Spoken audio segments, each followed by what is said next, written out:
بسم اللہ الرحمن الرحیم۔ السلام علیکم۔ مومنا واپس آ جاؤ، شام ہو رہی ہے۔ صوفیہ نے پھلوں کی ٹوکری اپنے سر پر رکھی ہوئی تھی۔ شاباش، جلدی آؤ بیٹا، میں بہت تھک چکی ہوں، اب میں نے آرام کرنا ہے۔ 4 سالہ ننھی مومنا نے اپنے جوتے پہنے، چشمے کے پانی میں ہاتھ مارا اور اپنی ماں کی طرف بھاگتی چلی آئی۔ میں اپنے گھر کے دروازے پر کھڑی صوفیہ کو ہی دیکھ رہی تھی۔ مومنا اپنی ماں کے پاس پہنچی۔ صوفیہ نے مجھ پر مسکراتی ہوئی نظر ڈالی اور اپنے گھر کے اندر چلی گئی۔ شام ڈھل رہی تھی، سردی کی آمد تھی۔ ہم جس علاقے میں رہ رہے تھے یہاں تو ویسے بھی بہت سردی پڑتی تھی۔ پہاڑی علاقہ تھا اور ہمارے گھر کے قریب سے چشمہ گزرتا تھا۔ یہاں پر گھر پہاڑوں پر دور دور بنے ہوئے تھے، ایک سے دوسرے گھر کے بیچ اچھا خاصا فاصلہ تھا۔ صوفیہ اور میرا گھر اس علاقے کے 2 واحد گھر تھے جو بہت قریب اور آمنے سامنے تھے۔ میں اور صوفیہ اکثر اس بات پر اللہ کا شکر بھی ادا کرتے تھے کہ ہم قریب ہیں، کم از کم ایک دوسرے سے بات تو کر لیتے ہیں، ضرورت پڑنے پر ایک دوسرے کے کام آ جاتے ہیں۔ میں نے بھی دروازہ بند کیا اور گھر کے اندر آ گئی۔ آج میں مچھلی پکا رہی تھی۔ مجھے اور میرے شوہر کو مچھلی بہت پسند تھی۔ صوفیہ نہ صرف میری بہت اچھی ہمسائی تھی بلکہ وہ میری بہت اچھی سہیلی بھی تھی۔ پریشان رہتی تھی، اس کی پریشانی کی وجہ اس کی 6 بیٹیاں تھیں۔ صوفیہ کے شوہر شہریار بھائی کی میرے شوہر کے ساتھ بہت اچھی دوستی تھی۔ ہمارے علاقے میں روزگار کے مواقع تو تھے نہیں، لوگ محنت مزدوری کرتے تھے۔ چھوٹی موٹی اپنی کوئی زمین تھی، گھروں میں جانور پال رکھے تھے۔ علاقے سے باہر نکل کر کوئی محنت مزدوری مل جائے تو وہ کر لیا کرتے تھے۔ بس اسی طرح لوگوں کا گزر بسر چل رہا تھا۔ شہریار بھائی اور میرے شوہر ایک ساتھ علاقے سے باہر بنے ہوئے ایک چھوٹے سے بس اسٹینڈ پر کام کرتے تھے۔ صبح دونوں اکٹھے جاتے اور شام کو ان کی واپسی بھی اکٹھے ہی ہوتی تھی۔ ہماری شادی کو 8 سال ہو چکے تھے، لیکن ہم ابھی تک اولاد کی نعمت سے محروم تھے۔ مگر صوفیہ کی طرف دیکھتی ہوں کہ وہ کتنی خوش قسمت ہے۔ صوفیہ کی 6 بیٹیاں ہیں۔ صوفیہ کی 2 بڑی بیٹیاں جڑواں ہیں جن کی عمر 12 سال ہے اور سب سے چھوٹی بیٹی 2 سال کی ہے۔ صوفیہ پھر امید سے ہے اور دن رات اس کی یہی دعا ہے کہ اللہ اس بار اسے بیٹا دے دے۔ میں اکثر ہی صوفیہ سے کہتی ہوں کہ یہ تو اللہ کے ہاتھ میں ہے، وہ جس کو چاہے جو دے اور جس کو چاہے نہ دے۔ مجھے ہی دیکھ لو، 8 سال شادی کو ہو گئے ہیں مگر ہم اولاد کی نعمت سے محروم ہیں اور اللہ سے دعا کرتے ہیں کہ بیٹی ہی صحیح، اللہ ہماری گود بھی بھر دے۔ شہریار بھائی کا اپنی بیٹیوں کے ساتھ رویہ سرد رہتا ہے۔ وہ اپنے ماں باپ کے اکلوتے بیٹے ہیں، لہٰذا ان کی خواہش ہے کہ اللہ انہیں ایک بیٹا دے دے جو ان کی نسل کو آگے بڑھائے، ان کے نام کو زندہ رکھے۔ ویسے تو میں بھی صوفیہ کے لیے دعا کرتی ہوں کہ اللہ اس بار اسے بیٹا عطا کرے، لیکن کبھی کبھی یہ سوچتی ہوں کہ اگر اس بار صوفیہ کی بیٹی پیدا ہو تو میں اسے صوفیہ سے مانگ لوں گی، لیکن یہ خیال محض خیال ہے۔ میں نے ابھی کسی سے اس کا ذکر نہیں کیا۔ مغرب ہوئی تو پہاڑوں پر بنے ہوئے گھروں میں لائٹیں جل گئیں۔ بلب کی روشنی جب چشمے پہ پڑتی ہے تو رات کے وقت چشمے کا پانی حسین منظر پیش کرتا ہے۔ میں کھانا تیار کر چکی تھی۔ میرے شوہر زبیر کے آنے کا وقت بھی ہو گیا تھا، بس اب وہ گھر آ جائیں تو ہم کھانا کھائیں۔ مجھے بھی بہت بھوک لگی ہوئی تھی۔ میں نے کچن کے برتن سمیٹے، اتنے میں دروازے پر دستک ہو گئی۔ چلو شکر ہے میرے شوہر آ چکے تھے۔ میں نے جلدی سے دروازہ کھولا۔ دروازے پر میرے شوہر کھڑے تھے جبکہ شہریار بھائی اپنے گھر کے دروازے پر کھڑے تھے۔ میرے شوہر نے ان سے کہا، شہریار تم پریشان مت ہونا، ہر مسئلے کا حل ضرور ہوتا ہے۔ شہریار بھائی نے ہاں میں سر ہلا دیا۔ اتنے میں دروازہ کھلا اور وہ گھر کے اندر چلے گئے۔ میرے شوہر بھی اندر آ گئے۔ میں نے انہیں سلام کیا اور دروازہ بند کر دیا۔ وہ بولے، عرشی کھانا تیار ہے، مجھے بہت بھوک لگی ہے۔ میں نے کہا بالکل تیار ہے، میں بھی بس ابھی آپ کو ہی یاد کر رہی تھی۔ وہ بولے، چلو ٹھیک ہے، میں منہ ہاتھ دھوتا ہوں، تم کھانا نکالو۔ میں کھانا کمرے میں ہی لے گئی۔ میں نے کھانا بیڈ کے ساتھ ہی ٹیبل پر رکھا۔ میرے شوہر کمرے میں آئے اور بیڈ پر بیٹھتے ہوئے بولے، خوشبو تو بہت اچھی ہے عرشی، تم بہت اچھا کھانا بناتی ہو۔ میں نے مسکراتے ہوئے کہا، شکر ہے آپ کو میرے ہاتھ کا کھانا پسند ہے۔ ہم کھانا کھانے لگے۔ کھانے کے دوران میں نے اپنے شوہر سے پوچھا، شہریار بھائی کیوں پریشان ہیں؟ میرے شوہر بولے، تم تو جانتی ہی ہو، بھابھی پھر امید سے ہیں، شہریار کو بیٹا چاہیے، اوپر سے پیسوں کا مسئلہ بھی بنا ہوا ہے، بچے کی ولادت پر اچھا خاصا خرچہ ہوتا ہے، وہ اسی لیے پریشان ہے۔ میں نے کہا تو پھر کیا ہوگا؟ میرے شوہر بولے، کچھ نہ کچھ ہو جائے گا، وہ تو ہر بچے کی پیدائش پر پریشان ہوتا ہے، لیکن جب وقت آتا ہے تو پتہ ہی نہیں چلتا کیسے سب ہو جاتا ہے۔ ظاہر ہے آنے والا بچہ اپنے حصے کا رزق بھی تو ساتھ لاتا ہے۔ بس میں اسے یہی سمجھا رہا تھا۔ تم ایسا کرنا، کل شہریار کی طرف چلی جانا اور بھابھی سے پوچھنا کہ انہیں کسی چیز کی ضرورت تو نہیں، جو ہم سے ہو سکا ہم کریں گے۔ میں نے کہا، جی ٹھیک ہے، میں چلی جاؤں گی۔ اگلے دن گھر کے سارے کام ختم کرنے کے بعد میں صوفیہ کے گھر پہنچی۔ صوفیہ کی دونوں بڑی بیٹیاں صحن میں رکھی چارپائی پر بیٹھی ہوئی تھیں۔ ان کے سامنے بہت سارے پھول پڑے تھے اور قریب ہی اسٹیل کی باریک تاریں پڑی ہوئی تھیں۔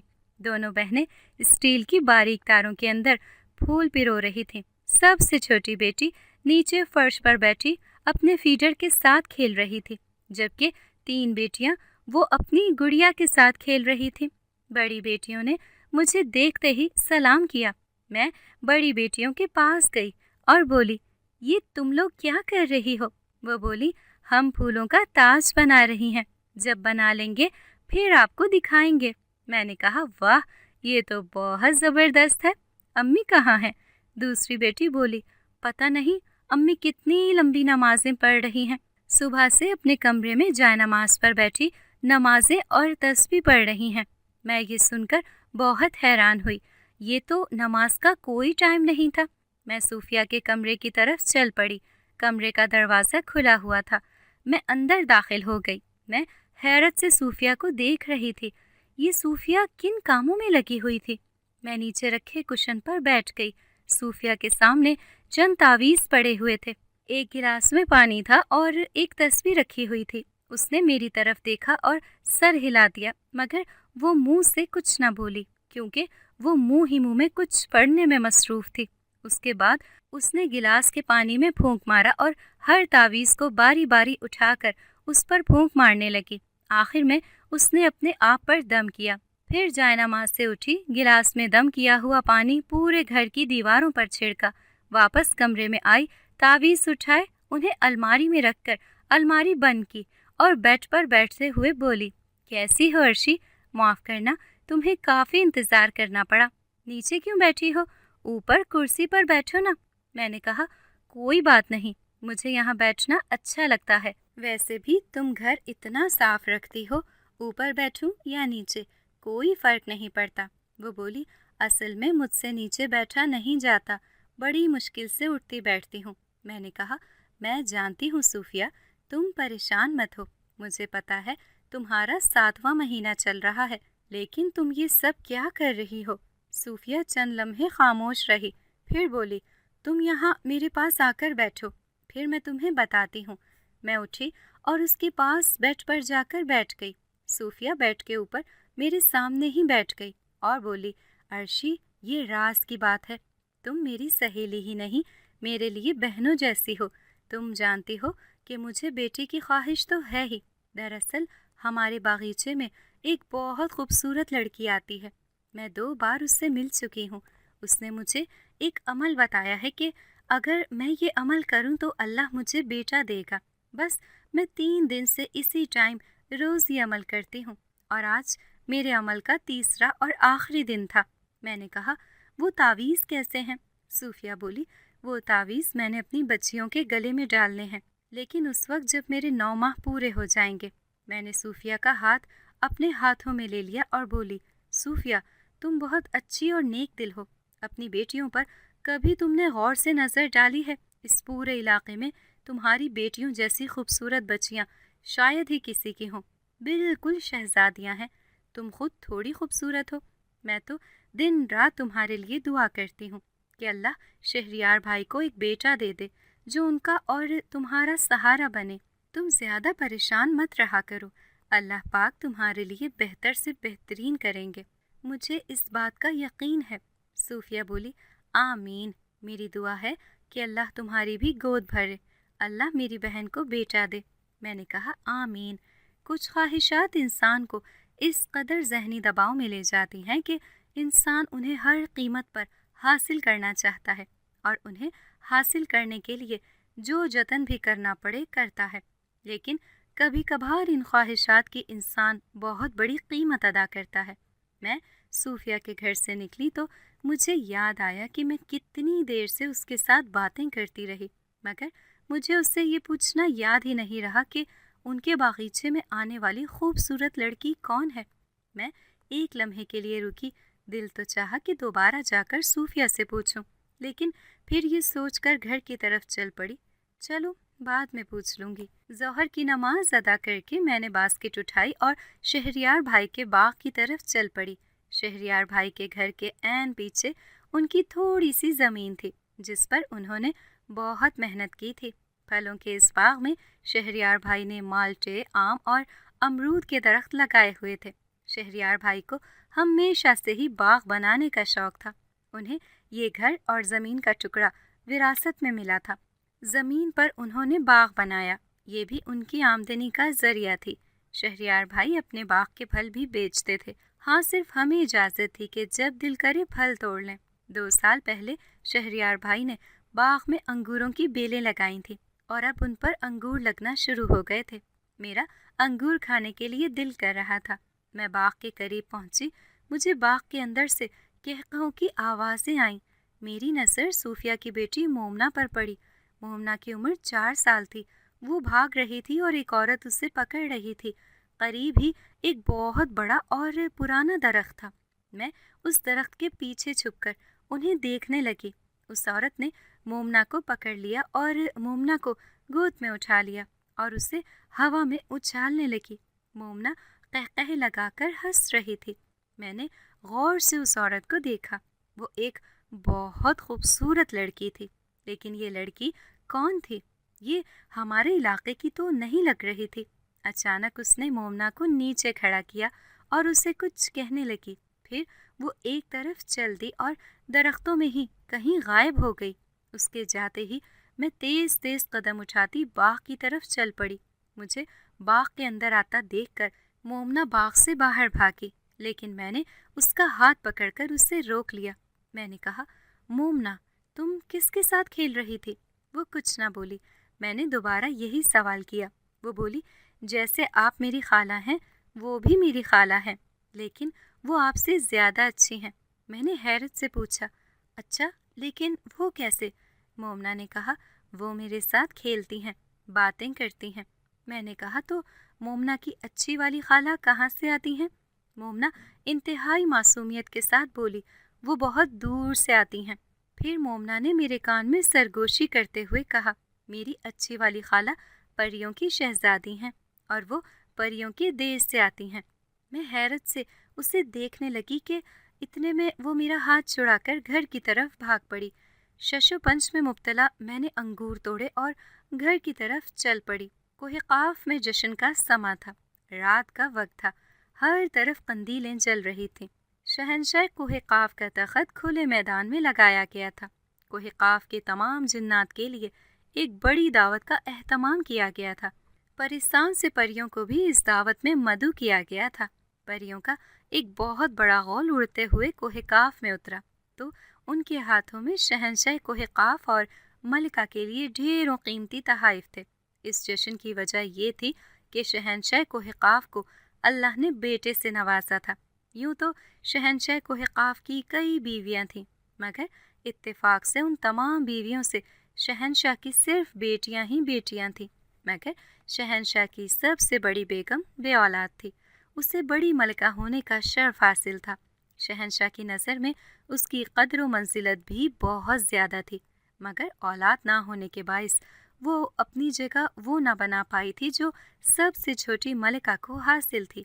بڑی ملکہ سے کوئی اولاد نہیں تھی اور شہنشاہ کی دوسری بیویوں سے صرف بیٹیاں ہی پیدا ہوئیں، تو شہنشاہ نے چھوٹی ملکہ سے شادی کی۔ شہنشاہ کی چھوٹی ملکہ ایک بہت طاقتور دیو کی بیٹی تھی۔ چھوٹی ملکہ شہنشاہ کے لیے خوش بختی کا ستارہ بن کر آئی اور چھوٹی ملکہ سے بیٹا پیدا ہوا۔ ابھی وہ بیٹا 2 سال کا ہی ہوا تھا کہ اللہ نے شہنشاہ کو دوسرے بیٹے سے نوازا۔ شہنشاہ دوسرے بیٹے کی پیدائش پر بہت خوش تھا اور دوسرے بیٹے کی پیدائش پر کوہ قاف میں جشن منایا جا رہا تھا۔ چھوٹی ملکہ اپنی گود میں بیٹے کو لیے شہنشاہ کے ساتھ تخت پر براجمان تھی۔ پریاں اور پریزاد شہنشاہ کے سامنے حاضر ہوئے۔ انہوں نے قیمتی تحائف پیش کیے۔ شہنشاہ اور ملکہ نے ان کا شکریہ ادا کیا، مگر اسی لمحے محل کے اندر بڑی ملکہ بے چینی کے عالم میں اپنی آرام گاہ میں ٹہل رہی تھی۔ اسی لمحے ایک جن زادی ملازمہ حاضر ہوئی۔ ملکہ نے کہا، سناؤ، باہر کیا چل رہا ہے؟ ملازمہ نے کہا، ملکہ عالیہ، باہر بہت رونق لگی ہوئی ہے۔ پرستان سے آنے والی پریوں کا انتظار تھا، وہ بھی تشریف لا چکے ہیں۔ اب دسترخوان لگنے والا ہے، لہٰذا آپ کو بھی محفل میں جانا چاہیے۔ ملکہ نے کہا، کیا شہنشاہ نے میرے بارے میں نہیں پوچھا؟ ملازمہ نے بتایا، نہیں ملکہ، شہنشاہ آنے والے مہمانوں کے ساتھ مصروف ہیں۔ میرا خیال ہے کہ آپ کو خود شہنشاہ کی خوشیوں میں شریک ہونا چاہیے۔ ملکہ نے برا منہ بنا کر ملازمہ کو دیکھا اور بولی، تم میری خاص ملازمہ ہو، لیکن مشورہ تب ہی دیا کرو جب میں مانگا کروں، سمجھ گئی؟ ملازمہ شرمندہ ہو گئی اور بولی، جی میں سمجھ گئی۔ ملکہ نے کہا، میں نے جو کام تمہارے ذمہ لگایا تھا اس کا کیا بنا؟ ملازمہ بولی، ملکہ عالیہ، 1-2 دن میں آپ کا وہ کام بھی ہو جائے گا۔ بڑی ملکہ نے کہا، ٹھیک ہے، تم جاؤ۔ یہ سن کر ملازمہ غائب ہو گئی۔ کمرے میں ملکہ کی ڈریسنگ پر شیشے سے بنا ایک گلوب پڑا ہوا تھا، اس کے اندر ایک دیا جل رہا تھا۔ ملکہ اس گلوب کے پاس گئی، آنکھیں بند کر کے کچھ پڑھنے لگی اور پھر اس گلوب پر پھونک دیا۔ گلوب پر پھونک مارتے ہی گلوب کے اندر ایک آگ بھڑک اٹھی۔ پھر ملکہ بولی، اے آگ کے دیوتا، کیا میری کبھی کوئی اولاد نہیں ہو سکے گی؟ کیا میں کبھی ماں نہیں بن سکوں گی؟ کیا ہمیشہ میری گود سونی رہے گی؟ مجھے بتائیں اے آگ کے دیوتا، میں کوہ قاف کی بڑی ملکہ ہوں، لیکن جب میں اپنی خالی گود کی طرف دیکھتی ہوں تو مجھے اپنا آپ بیکار لگتا ہے۔ کوئی تو ایسا جادو ہوگا، کوئی تو ایسا علم ہوگا جس سے میری گود بھر جائے۔ بڑی ملکہ روتے ہوئے کہہ رہی تھی، اے آگ کے دیوتا، مجھے بتائیں کیا یہ ممکن ہے بھی یا نہیں؟ اتنے میں شیشے کے گلوب میں سے ایک آواز نکلی اور پورے کمرے میں گونجنے لگی، بڑی ملکہ کو آگ کے دیوتا کا سلام پیش ہو۔ بڑی ملکہ، تمہاری گود بھر سکتی ہے، لیکن… یہ سنتے ہی بڑی ملکہ نے اپنے آنسو پونچھے، چہرہ اوپر کیا اور بولی، لیکن کیا آگ کے دیوتا، لیکن کیا؟ آپ جو کہیں گے میں کروں گی۔ میں اپنے آنگن میں خوشیاں لانے کے لیے سب کچھ کروں گی۔ کمرے میں ایک بار پھر آواز گونجی، انسانوں کی دنیا میں چھوٹی ملکہ کا ایک انسان زادی کے ساتھ ملنا جلنا ہے۔ چھوٹی ملکہ اس کی چھوٹی بیٹی کے ساتھ بہت مانوس ہے۔ اس انسان زادی کی 6 بیٹیاں ہیں اور چھوٹی ملکہ نے اس انسان زادی کو بیٹا پیدا ہونے کے لیے کوئی عمل بھی بتایا ہے اور اس کا بیٹا ہی پیدا ہوگا۔ جب اس کا بیٹا پیدا ہو جائے تو آپ اس کا بیٹا یہاں اپنے پاس لے آئیں۔ پورے چاند کی رات کو آپ کو اس بچے کو اندھیری کوٹری میں رکھ کر ایسا عمل کرنا پڑے گا جس سے آپ حاملہ ہو جائیں گی۔ یہ سنتے ہی ملکہ کے چہرے پر مسکراہٹ پھیل گئی۔ ملکہ نے کہا، کیا ایسا ممکن ہے؟ وہی آواز گونجی، ہاں ایسا ممکن ہے، مگر… ملکہ نے کہا، مگر کیا؟ وہی آواز دوبارہ آئی، مگر ہو سکتا ہے کہ اس عمل کے دوران اس بچے کی جان چلی جائے اور آپ کا عمل ادھورا رہ جائے۔ ملکہ بولی، یہ آپ کیا کہہ رہے ہیں؟ میں بچے کو انسانوں کی دنیا سے لے کر بھی آؤں اور میرا عمل ادھورا رہ جائے؟ یہ سنتے ہی ملکہ کمرے میں بے چینی سے چہلتے ہوئے بولی، نہیں آگ کے دیوتا، نہیں، میں کبھی ایسا کوئی کام نہیں کرتی جس میں مجھے فائدے کی جگہ نقصان ہو۔ آواز آئی، ملکہ عالیہ، ایک راستہ ہے، میں آپ کو ایک ایسا عمل بتاؤں گا جسے کرنے کے بعد جب آپ بچے کو لے کر آئیں گی تو بچے کو اس وقت تو کچھ نہیں ہوگا جب تک آپ کا عمل پورا نہیں ہو جاتا۔ ہو سکتا ہے آپ کا عمل پورا ہونے کے بعد بھی بچہ بچ جائے، لیکن میں یہ بات یقین کے ساتھ نہیں کہہ سکتا۔ ملکہ نے کہا، آخر اس بچے میں ایسی کیا خاص بات ہے؟ آواز آئی، اس بچے پر چھوٹی ملکہ کے خاص عمل کے اثرات ہیں، اس لیے وہ بچہ غیر معمولی ہوگا اور عام بچوں سے مختلف ہوگا۔ اس بچے کے اندر بھی کچھ پوشیدہ طاقتیں ہوں گی۔ وہی طاقتیں آپ کو آپ کے اس مقصد تک لے کر جائیں گی جس مقصد کے لیے آپ وہ عمل کریں گی۔ ملکہ نے کہا، اگر ایسی ہی بات ہے تو میں اس بچے کو ضرور لے کر آؤں گی۔ صوفیہ، کیا تم گھر پر ہو؟ میں نے صوفیہ کو آواز دی۔ کچن سے آواز آئی، ہاں عرشی، یہاں باورچی خانے میں آ جاؤ۔ میں کچن میں چلی گئی۔ صوفیہ پیڑھی پر بیٹھی مٹی سے بنے چولہے پر کھانا بنا رہی تھی۔ میں بھی قریب رکھی پیڑھی پر بیٹھ گئی۔ صوفیہ نے لکڑیاں چولہے کے اندر کرتے ہوئے کہا، کیسی ہو عرشی؟ شام ہونے والی ہے، ہم دونوں کے شوہر بھی گھر واپس آنے والے ہیں، تم اس وقت یہاں کیا کر رہی ہو؟ کھانا بنا لیا تم نے؟ میں نے کہا، صوفیہ، کھانا میں بنا چکی ہوں، ہم دونوں میاں بیوی کھانا ہی کتنا کھاتے ہیں۔ دراصل میں تم سے کچھ پوچھنے کے لیے آئی ہوں۔ صوفیہ نے کہا، ہاں پوچھو، کیا بہت ضروری بات ہے؟ میں نے دوپہر کے وقت مومنہ کو باغ میں جس اجنبی لڑکی کے ساتھ کھیلتے دیکھا تھا وہ صوفیہ کو تفصیل سے بتایا۔ صوفیہ حیرت سے میرا منہ دیکھتی رہ گئی اور بولی، ہاں یہ وہی عورت ہے، بہت خوبصورت ہے، میری ابھی اس سے ملاقات باغ میں ہی ہوئی تھی، مگر میں اس کے بارے میں زیادہ نہیں جانتی، میں اسے صرف ایک ہی بار ملی ہوں۔ پہلی ملاقات میں ہی اس نے میری پریشانی بھانپ لی اور مجھے بیٹا پیدا ہونے کے لیے عمل بتایا۔ دوبارہ میں اس سے نہیں ملی، بلکہ یوں کہو کہ میرا باغ میں جانا ہی نہیں ہوا۔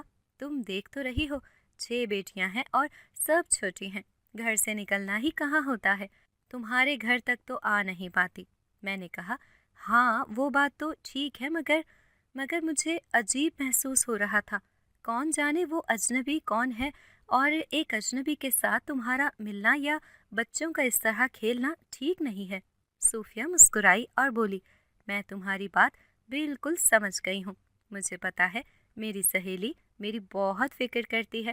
صوفیہ اور بھی بہت ساری باتیں کرتی رہی، لیکن میری تسلی نہ ہو سکی اور میں گھر چلی آئی۔ وقت آہستہ آہستہ گزرتا رہا، آخر صوفیہ کے 9 ماہ پورے ہو گئے۔ ہمارے علاقے کی ایک ہی دائی تھی، وہ بھی اب ہر دوسرے دن صوفیہ کے گھر چکر لگانے لگی، کیونکہ پہاڑی علاقہ تھا اور اسے بھی دور سے آنا پڑتا تھا۔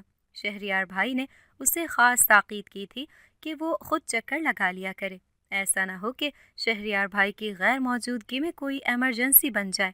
میں بھی گاہے بگاہے چکر لگاتی رہتی تھی۔ میں صوفیہ کے گھر پہنچی۔ آج اس کی طبیعت ٹھیک نہیں لگ رہی تھی۔ اس نے ہاتھ میں تعویذ اٹھا رکھے تھے اور وہ انہیں کپڑے میں سلائی کر چکی تھی۔ میں نے کہا، صوفیہ یہ کیا کر رہی ہو؟ وہ بولی، اپنے عمل کو انجام دے رہی ہوں، اس دعا کے ساتھ کہ اللہ قبول کرے اور میرا بیٹا پیدا ہو۔ میں نے کہا، یہ کیسی تعویذ ہیں؟ صوفیہ نے کہا، ارے کچھ بھی نہیں، ان میں سورہ جن لکھی ہوئی ہے، اللہ کا کلام ہے، تم پریشان مت ہو۔ پھر صوفیہ نے بیٹیوں کو آوازیں دیں، سب بیٹیاں ماں کے پاس آ گئیں۔ صوفیہ نے ایک ایک کر کے سب کے گلے میں تعویذ پہنا دیے اور انہیں تاکید کی کہ جب تک میں نہ کہوں یہ تعویذ نہیں اتارنا۔ بچیوں نے ہاں میں سر ہلا دیا۔ صوفیہ نے بڑی بیٹیوں کو کہا، جب تک میں بیمار ہوں تم دونوں نے چھوٹی بہنوں کا خیال رکھنا ہے۔ صوفیہ کی بچیاں ماشاءاللہ بہت سمجھدار تھیں، کہنے لگیں، امی آپ بالکل بے فکر ہو جائیں، ہم سب کچھ کر لیں گے۔ صوفیہ نے سب کے ماتھے پر بوسہ دیا اور انہیں کمرے میں بھیج دیا۔ جیسے ہی وہ کمرے میں گئیں، اچانک صوفیہ کی طبیعت بگڑنے لگی۔ میں نے کہا، کیا ہوا، طبیعت ٹھیک ہے؟ وہ بولی، نہیں عرشی، میری طبیعت ٹھیک نہیں، مجھے چکر آ رہے ہیں، میرا دل گھبرا رہا ہے، جلدی بلاؤ دائی کو، جلدی بلاؤ۔ میں سمجھ گئی زچگی کا ٹائم ہو چکا تھا۔ میں نے کہا، صوفیہ تم ہمت رکھو، میں کچھ کرتی ہوں۔ میں نے صوفیہ کو سہارا دے کر اس کے کمرے میں پہنچایا اور خود باہر کی طرف بھاگی۔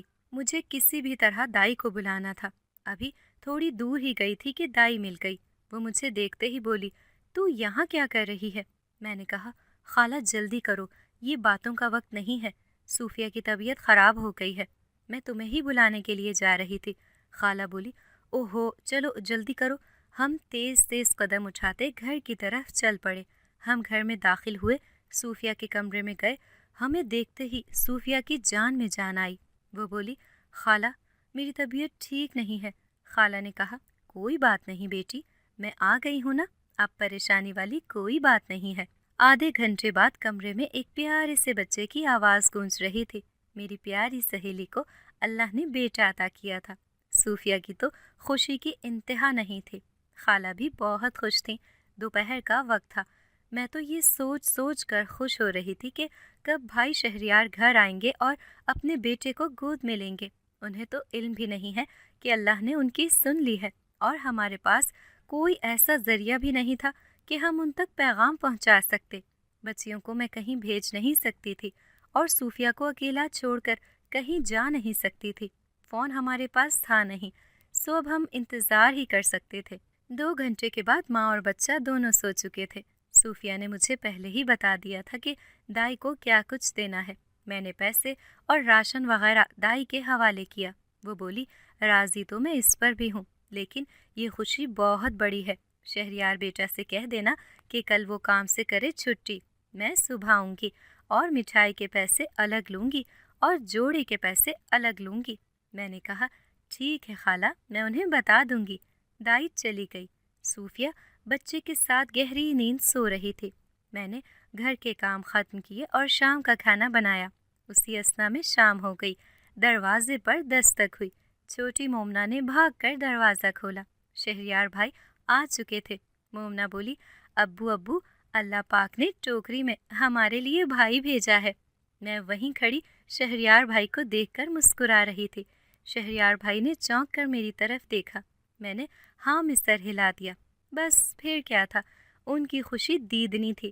شہریار بھائی فوراً دروازے سے باہر کھڑے میرے شوہر سے بولے، ارے زبیر، بھابھی بتا رہی ہیں کہ میرا بیٹا پیدا ہوا ہے۔ میرے شوہر کی آواز آئی، کمال ہے یار، یہ تو بہت بڑی خوشخبری ہے۔ میرے شوہر اور شہریار بھائی ایک دوسرے کے گلے لگ گئے۔ ہر طرف خوشیاں ہی خوشیاں تھیں۔ شہریار بھائی کو میں نے اتنا خوش آج سے پہلے کبھی نہیں دیکھا تھا۔ مغرب کے بعد میں نے سب کو کھانا کھلا دیا۔ شہریار بھائی اور میرے شوہر بھی کھانا کھا چکے تھے۔ عشاء کے وقت میں نے بچیوں کو سلا دیا۔ جیسے ہی میں عشاء کی نماز پڑھ کر فارغ ہوئی، صوفیہ کی بھی آنکھ کھل گئی اور ہمارا ننھا شہزادہ بھی سو کر اٹھ گیا۔ شہریار بھائی تو بیٹے پر فدا ہوئے جا رہے تھے۔ گھر میں قہقہوں کی آوازیں گونج رہی تھیں۔ بہت دنوں بعد اس گھر میں اتنی خوشیاں آئی تھیں۔ شہریار بھائی نے اپنے بیٹے کا بڑا روبدار نام رکھا، افروز بیگ۔ دن گزرتے رہے۔ افروز 2 ماہ کا ہو گیا۔ ایک دن رات کے 10 بج رہے تھے۔ صوفیہ اپنے کمرے میں بیٹھی ہوئی تھی۔ افروز بیگ سو چکا تھا۔ صوفیہ کی بیٹیاں بھی اپنے کمرے میں سو چکی تھیں۔ افروز بہت ہی خوش قسمت تھا۔ جب سے وہ دنیا میں آیا تھا، شہریار بھائی کے رزق میں بھی واضح اضافہ ہوا تھا۔ ان کے باغ میں لگے درختوں پر پھل بھی زیادہ لگنے لگے تھے۔ افروز نہ صرف اپنے ماں باپ بلکہ اپنی بہنوں کی آنکھ کا تارا بنا ہوا تھا۔ آج شہریار بھائی اور میرے شوہر صبح ہی کاروبار کے سلسلے میں شہر روانہ ہو گئے تھے اور کہہ گئے تھے کہ ہو سکتا ہے کہ انہیں 1 یا 2 دن لگ جائیں، اسی لیے میں صوفیہ کے گھر ہی آ گئی تھی۔ میں بچیوں کے کمرے میں لیٹی ہوئی تھی۔ صوفیہ کی بیٹی مومنا کو سلا رہی تھی۔ سب سے چھوٹی بیٹی اور بیٹا ماں کے ساتھ کمرے میں سوتے تھے۔ بچیاں سو گئیں۔ تھوڑی دیر تو میں کروٹ بدلتی رہی، پھر اٹھی صوفیہ کے کمرے میں چلی آئی۔ صوفیہ بیٹے کے کپڑے سمیٹنے میں مصروف تھی۔ مجھے دیکھتے ہی بولی، عرشی، تم ابھی تک سوئی نہیں؟ میں صوفے پر دراز ہو گئی اور کہا، نہیں، نیند نہیں آ رہی۔ تمہیں تو معلوم ہے میری جگہ چینج ہو جائے تو مجھے مشکل سے نیند آتی ہے۔ صوفیہ نے مسکراتے ہوئے بیٹے کے کپڑے الماری میں رکھے اور بولی، آنکھیں بند کرو گی تو یہ بستر بھی اپنا لگنے لگے گا۔ اتنے میں صوفیہ کو باہر قدموں کی آواز آئی۔ صوفیہ نے کہا، باہر کون ہے؟ میں نے کہا، بچیاں تو سو گئی ہیں۔ صوفیہ نے دروازہ کھولا اور صحن میں چلی گئی، مگر باہر کوئی نہیں تھا۔ وہ واپس کمرے میں آئی اور بولی، باہر کوئی نہیں تھا، شاید میرا وہم ہو۔ وہ بستر پر بیٹھنے ہی لگی تھی کہ اسی لمحے صحن میں کسی کے بھاگنے کی آواز آئی۔ آواز اتنی تیز تھی کہ میں بھی صوفے سے اٹھ کر بیٹھ گئی۔ ہم دونوں ایک دوسرے کا منہ دیکھنے لگے۔ ہم دونوں کمرے سے باہر گئے، مگر باہر تو کوئی نہیں تھا۔ اتنے میں باہر کے دروازے پر ہلکی ہلکی دستک ہوئی۔ میں ڈر گئی۔ صوفیہ دروازے کی طرف جانے لگی۔ میں نے کہا، رک جا صوفیہ، اتنی ہلکی دستک کون کر سکتا ہے؟ کیا معلوم کسی کی شرارت ہو؟ دروازے پر دوبارہ دستک ہوئی۔ صوفیہ نے کہا،